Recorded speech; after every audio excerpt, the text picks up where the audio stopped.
Panghimagas naman, saging. Matamis siya kasi wala siyang ano, yung parang fertilizer ba. Galing talaga siya doon sa farm. Kinuha ng friend ni amo. Sobrang tamis. Mahilig lang ako sa saging. Kayo mahilig ba?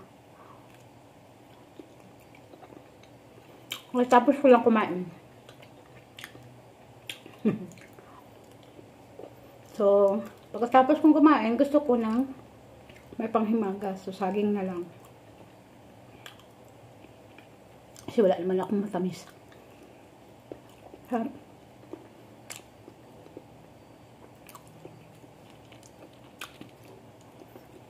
Bye!